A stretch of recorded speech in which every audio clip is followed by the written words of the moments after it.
ഇപ്പോഴും ഈ ഘടകപൂരങ്ങളുടെ എഴുന്നള്ളത്താണ് പടിഞ്ഞാറേ ഗോപുര നടയിലൂടെ നടന്നുകൊണ്ടിരിക്കുന്നത്. ഓരോ ഘടകപൂരങ്ങളായി അങ്ങനെ കയറിക്കൊണ്ടിരിക്കുകയാണ്. ഇനി 2 ഘടകപൂരങ്ങൾ കൂടി ക്ഷേത്രത്തിനകത്തേക്ക് പ്രവേശിച്ചു കഴിഞ്ഞാൽ ഈ ഘടകപൂരങ്ങളുടെ എഴുന്നള്ളത്ത്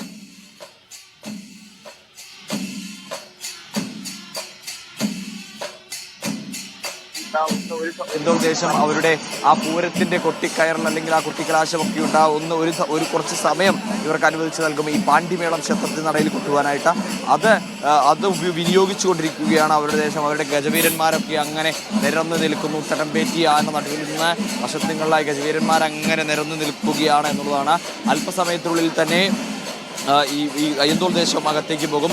അല്പസമയം മുമ്പാണ് ചൂരക്കോട് ഭഗവതി ക്ഷേത്രത്തിനകത്തേക്ക് പ്രവേശിച്ചത്. ഇനി ഏതാനും സമയത്തുള്ളിൽ അയ്യന്തോളും അതിന് തൊട്ടു പിന്നാലെ തന്നെ നെയ്തിലക്കാവിലമ്മയും. നെയ്തിലക്കാവിലമ്മയുടെ പേരുകൾക്ക് നമ്മൾ ഇന്നലെ ഒരുപാട് തവണ പറഞ്ഞതാണ് എന്നുള്ളതാണ്. കാരണം നെയ്തിലക്കാവിലമ്മയാണ് ഈ തെക്കേ ഗോപുര നട തുറന്നിട്ട് ഈ പൂരത്തിന്റെ വിളംബരം നടത്തിയത്. പൂരത്തിന്റെ ആവേശത്തിലേക്ക് തൃശ്ശൂർ നഗരത്തിനെ കൊണ്ടുചെന്നിച്ചത് നെയ്തിലക്കാവിലമ്മയായിരുന്നു. അന്ന് എറണാകുളം ശിവകുമാറായിരുന്നു തിടമ്പേറ്റിയത്.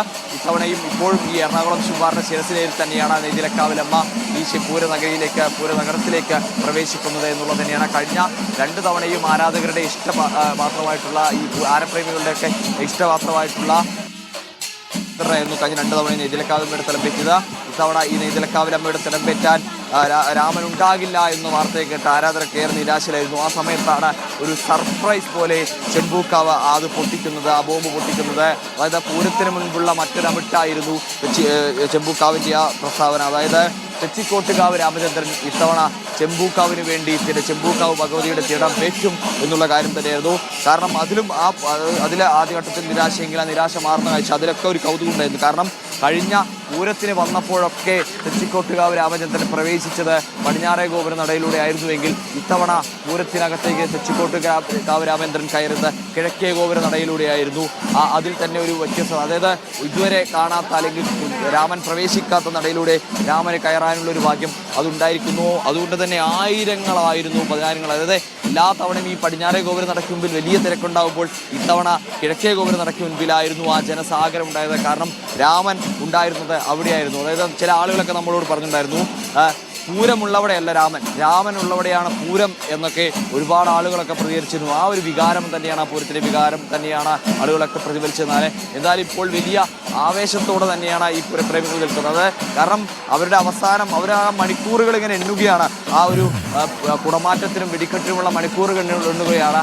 ആ മണിക്കൂറുകൾ എണ്ണി നിൽക്കുമ്പോൾ അതിൻ്റെ അവസാനം, അതായത് ഈ ഒരു 12 കൂടി തന്നെ ഘടകപൂരങ്ങൾ അവസാനിക്കുമ്പോൾ അവർക്ക് പ്രതീക്ഷ നൽകുന്ന പോലെ അവർക്ക് ആ കുടമാറ്റത്തിലേക്കുള്ള അവസാന മണിക്കൂറുകളിലേക്ക് എത്തുന്നു. കാരണം ഘടകപൂരങ്ങളുടെ ആ ഒരു പ്രവേശനം കഴിഞ്ഞു കഴിഞ്ഞാൽ പിന്നീട് മഠത്തിൽ 11 ആരംഭിക്കുന്ന മഠത്തിൽ വരിൽ തിരുവമ്പാടി ദേവസ്വത്തിൻ്റെ കൊമ്പന്മാരങ്ങനെ നിരന്നു വരും.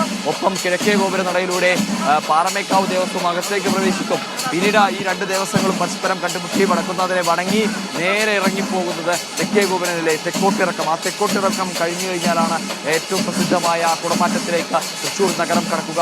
ഈ ദേവസ്വങ്ങളും വാശിയേറിയ മത്സരത്തിലേക്ക് കടക്കുക. അപ്പോൾ ആ വാശിയേറിയ മത്സരങ്ങളുടെ കാത്തിരിപ്പ് എണ്ണി നിൽക്കുന്ന സമയങ്ങൾ, അല്ലെങ്കിൽ മണിക്കൂറുകൾ എണ്ണിക്കഴിയുന്ന അതിന് മാറ്റുകൂട്ടുന്ന അല്ലെങ്കിൽ അതിൽ കൂടുതൽ ഉന്മേഷം നൽകുന്നതാണ് ഈ ഘടകപൂരങ്ങൾ ഇവിടേക്ക് എത്തിയിട്ടുള്ള അവരുടെ ആ ഗംഭീരമായ പാണ്ടിമേളവും ഒക്കെ.